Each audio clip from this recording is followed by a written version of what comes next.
Hello everyone, and welcome to your complete and ultimate guide to everyone's favorite Guuji Fox Shrine Lady, YAE MIKO. YAE MIKO has made her return as of now in the second half of the 3.2 update, and so this video is to hopefully serve as a way to guide all current and future YAE owners on how to roughly build and play her. This video will cover all of the following in order: general playstyle, talent overview, weapon options, artifact sets and stats, team comps, Constellation Overview, and an Abyss 12 showcase, all in an as condensed manner as possible. Chapters and timestamps are below for easy reference. As a disclaimer, all of the footage recorded is of a friend's account with a constellation to YAE MIKO, as I personally don't have YAE MIKO on my own account. However, I have played with her as I managed said account for many months. Thanks to Ji-Eun for letting me use his account to record footage with. With that out of the way, let's get right into the guide.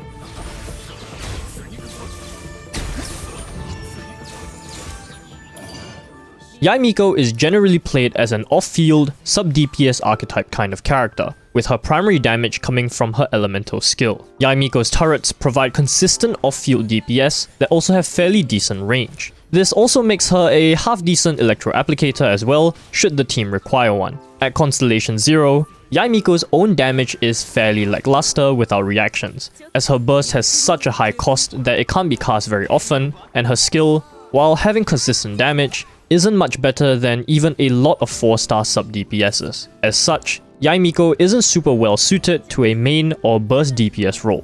That being said, YAE MIKO performs well when played as a sub-DPS, coming on the field to drop her 3 turrets, and only bursting during a rotation downtime. She is a character who demands a lot of field time if you want to use her burst, and the damage it provides is decent, but far from amazing. Due to its high cost and long field time requirement, YAE greatly benefits from having someone like Raiden as a party member, as Raiden can provide tons of energy recharge to her, while YAE's own burst can fill in on Raiden's burst downtime. Alternatively, people who wish to focus primarily on YAE's own damage should consider running her in a hypercarry or aggravate team, with the former requiring a C6 Sora and the latter requiring a Dendro member like Nahida. I should mention though that YAE's capabilities in Dendro teams, both for Quicken or Hyper Bloom comps, are greatly hindered by her ICD and lack of AoE. As such, I would only recommend playing her in a Dendro comp if you really wish to use her, as there are just better electro applicators in the game for the same role. While I find her damage lackluster without constellations, she is one of the best overworld characters to play with. Her easy off-field DPS and basically autopilot gameplay makes her one of the most comfortable characters to play. Just keep in mind that she does greatly benefit from having a consistent healer or shielder due to her long field time, lack of iframes, and very low defense. While that last point may not matter to most, YAE MIKO having the second lowest base defense in the game means that she takes far more damage than other characters, which can be very dangerous in places like the Abyss if you have good artifact quality, since she steals so much field time, making her more susceptible to getting hit.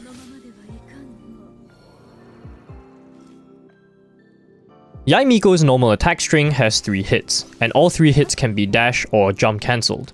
I don't recommend finishing her N3 as it is slow and cannot be quickly comboed into her charge attack. All hits of this string follow standard ICD. Her charge attack consumes 50 stamina, and despite the animation, only about 1 to 3 of the total 6 hits will actually strike an enemy. It has fairly decent range and AoE, and it also has no ICD, meaning it will apply electro every single time. Just like her normals, this can be jump or dash cancelled, which is recommended as the full animation is very long. YAE's normal attacks do not make up a significant portion of her DPS, so unless you play her on the field very often, I strongly advise against leveling this talent. YAE's elemental skill makes up the majority of her damage, so this is by far the most important talent to pay attention to. When activated, YAE will drop down a Seisho Sakura, which I'll be calling a turret for simplicity's sake. YAE has 3 turret charges, and you should always drop all 3 of them down in close proximity, as they will increase each other's damage when they are linked. You can tell they are increasing each other's levels if they have a link connecting all 3 of them together, as well as rings around the turrets indicating their specific level. Avoid dropping them in a straight line, as this will prevent the turrets from reaching their maximum level. If a new turret is dropped before the expiry, the oldest turret will be replaced, as only a maximum of 3 can exist on the field at any given time. Each turret lasts 14 seconds and can be refreshed every 4 seconds. When dropping the turrets down, YAE MIKO will move backwards by default. If you hold down a directional key, YAE MIKO will move towards that specific direction. YAE also does not have any invincibility frames when dropping her turrets down, despite the teleporting animation. The turret's auto-targeting is pretty random, so if there are multiple enemies within its range, there is no specific target that will be struck by them. They also generate 1 electro particle every 3 strikes, which is not great as her burst cost is extremely high, making this skill an unreliable energy generator for herself. It also follows standard ICD, so it will proc Electro only once every 3 strikes, or 2.5 seconds. Each turret normally deals single target damage, but it does have very slight AoE that can hit multiple enemies if they are close to each other. As such, Venti's Tornado is good for clumping up enemies together to maximize YAE's turret damage. Keep in mind that her skill does not snapshot, so the turrets can only take advantage of party buffs if they apply to off-field party members, or if YAE is on the field herself gaining said buffs. Finally, YAE's A4 increases her turret damage scaling a little bit based off her elemental mastery. Generally, the scaling is fairly low, but it is nice especially if you get some elemental mastery rolls on your artifacts, or if you play her as an aggravate DPS, in which case you would want elemental mastery anyways. This skill provides consistent off-field DPS. Due to her weak normal attacks and expensive burst, this skill makes up the bulk of YAE MIKO's damage, and should always be the highest priority to level. Moving on to her elemental burst, YAE will unleash a lightning bolt onto an enemy. If you have turrets down on the field, they will be destroyed and turn into additional thunderbolts that deal extra damage. At talent level 10, this has a 2271% damage multiplier. The extra thunderbolts will always deal more damage than the initial one, so you should always have all 3 turrets down before casting. Using her burst will also immediately reset her skill's cooldown, so you can recast all 3 of them right away. This burst has a very long cooldown at 22 seconds, but that doesn't really matter because it also has a stupidly high burst cost of 90 energy. This means that you will very rarely be casting this burst, often once every 2 to 3 rotations. If you have Raiden Shogun in the party, it is possible to reduce this to every rotation. While it has a good damage multiplier, its high cost and long field time, due to needing YAE to cast all 3 of her turrets down twice, makes this burst fairly lackluster. Because of this, I would not prioritize leveling this talent before her skill, though I do think it is worth leveling once her skill is sufficiently leveled.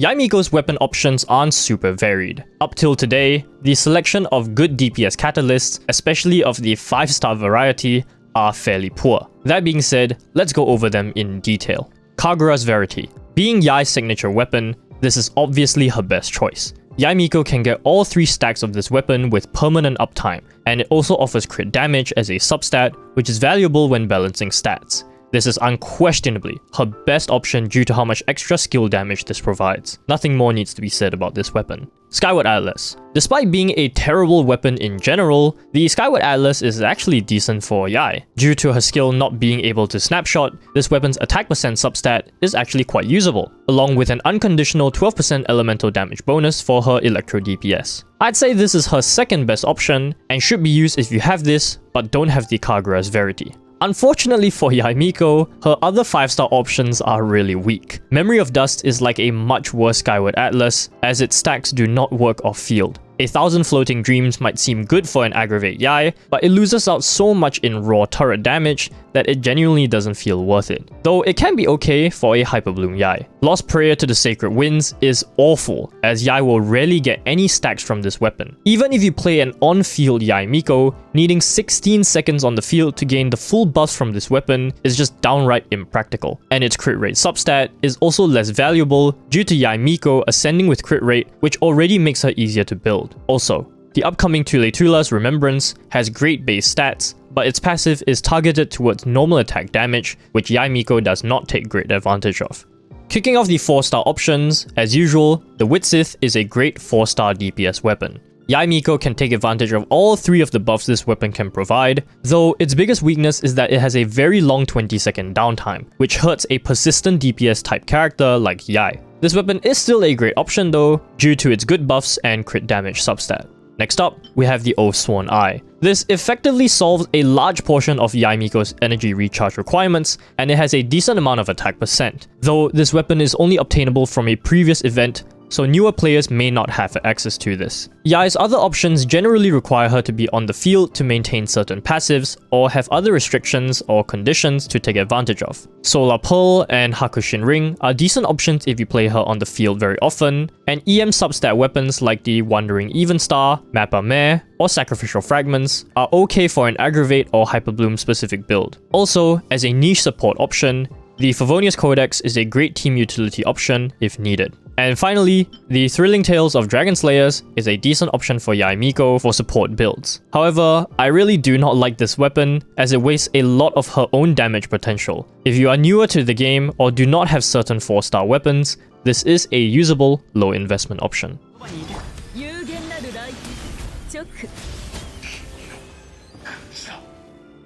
YAE MIKO's builds generally follow a standard DPS archetype, so there isn't really anything out of the ordinary. Generally, the typical attack, electro, crit should be the way to go. For aggravate or burst DPS builds specifically, using an elemental mastery or energy recharge timepiece respectively is open to you. Substat priority is generally as follows: crit rate or damage for balancing ratios, energy recharge for better burst rotations, attack percent for increased general damage, and elemental mastery for her A4. Elemental mastery will go up in priority if you play in Dendro specific teams.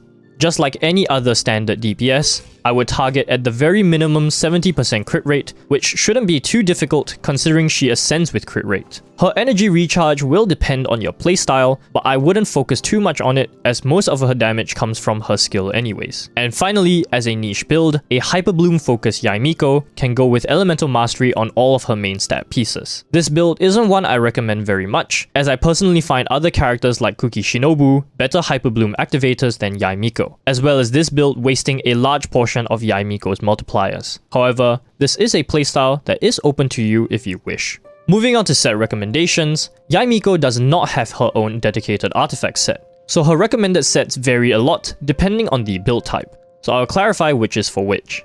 For general purpose YAE MIKOs, you can go with any combination of these 2-piece sets, any 2-piece attack plus 18%, 2-piece elemental mastery plus 80, or 2-piece Thundering Fury. Because YAE MIKO doesn't have a set that benefits her greatly the most, substats matter more than the set bonus, so just go with whichever combination has better substat rolls. They all perform very similarly against each other. 4-piece Emblem of Severed Fate. If you play MIKO with her burst in mind, then 4-piece Emblem is also a good option. I do think this is a usable set, especially if you play her with Raiden to be able to burst more often. And energy recharge also becomes a much more important stat when you are building with this set. If you play Aggravate YAE MIKO, either 4-piece Gilded Dreams or 4-piece Thundering Fury will both do well. Gilded Dreams provides elemental mastery and attack percent to her, while Thundering Fury boosts aggravate damage specifically, though the skill cooldown reduction is a bit wasted on this set. And finally, for support specific sets, 4-piece Noblesse Oblige or 4-piece Tenacity of the Millilith are also decent options. Tenacity is generally a better option for the team, as YAE can have 100% uptime on its passive, but Noblesse Oblige will give her better burst damage.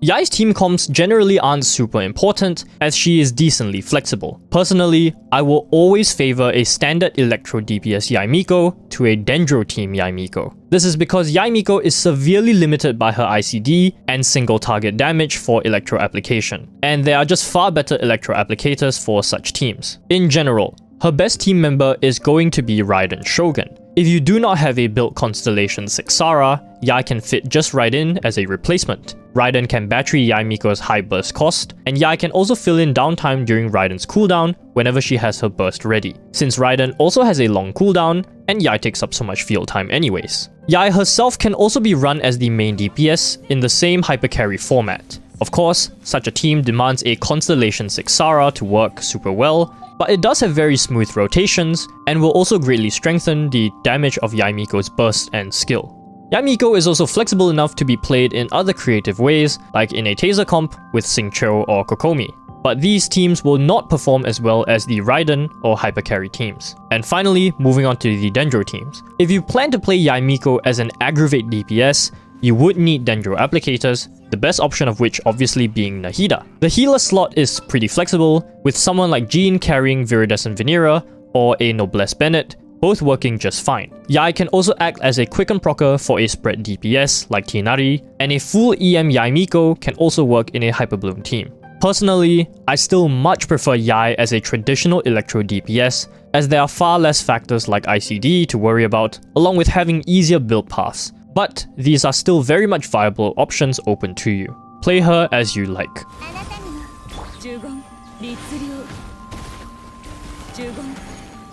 YAE MIKO's constellations are fairly standard for a 5-star these days, with generally decent scaling with each one to her DPS, but none of them changing her game plan or gameplay at all. Constellation 1. This effectively reduces YAE MIKO's burst cost from 90 to 66, hence lowering her ER requirements by a little bit. A decent, but not super valuable constellation. Constellation 2. This increases both the range as well as the damage of YAE MIKO's turrets by a significant amount. If you are pulling YAE MIKO's constellations, this is the best stopping point in my opinion. At this constellation, pretty much more than 80% of your damage will be coming from her turrets, so her follow-up constellations aren't super worth the extra primogems, at least up until Constellation 6. Constellation 3 and 5 increase her skill and burst talent levels by 3 levels respectively. Constellation 3 in particular is pretty good, as it increases her skill damage even more, though the gains aren't as big as going from C0 to C2. Constellation 4. Pretty self-explanatory constellation, and is good if you run YAE MIKO with other Electro DPS party members. And finally, YAE MIKO's Constellation 6 increases her skill damage by an even larger amount by ignoring 60% of the opponent's defense. This is exactly the same as Raiden's C2, albeit for Raiden, it was with her burst instead. While this massively boosts her turret damage, being a Constellation 6 is naturally a very expensive constellation. Overall, YAE has generally decent constellations, with her Constellations 2 and 3 being decent stopping points, though I would recommend pulling for her weapon if you can afford to pull her constellations, especially if it's on a decent weapons banner.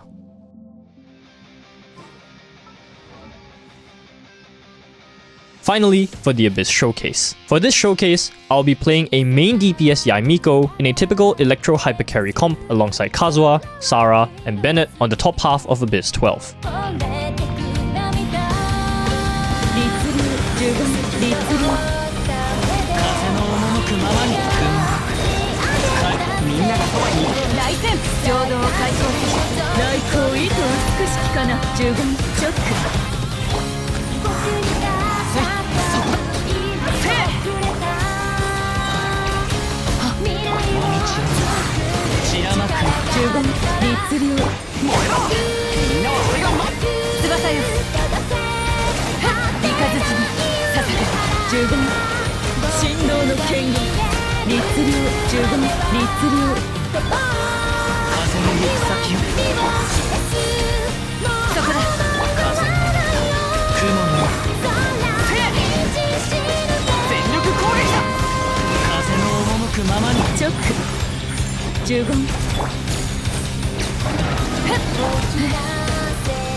振動の権限律流十分律流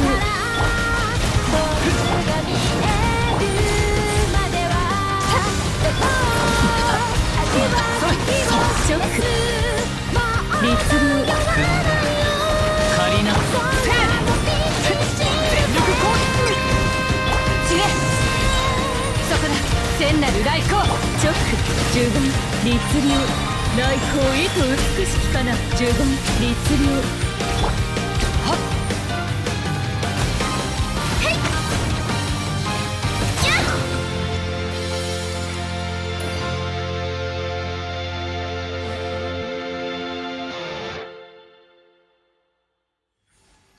Thank you everyone for watching this video. YAE MIKO is a character I really like playing, despite her low placement in the meta. She has a very hands-free but fun playstyle, and I hope that this has helped everyone who was unsure on how to go about building her. May YAE MIKO want us, be YAE MIKO have us. Thanks once again for watching, and I'll talk to you guys in the next one. Take care.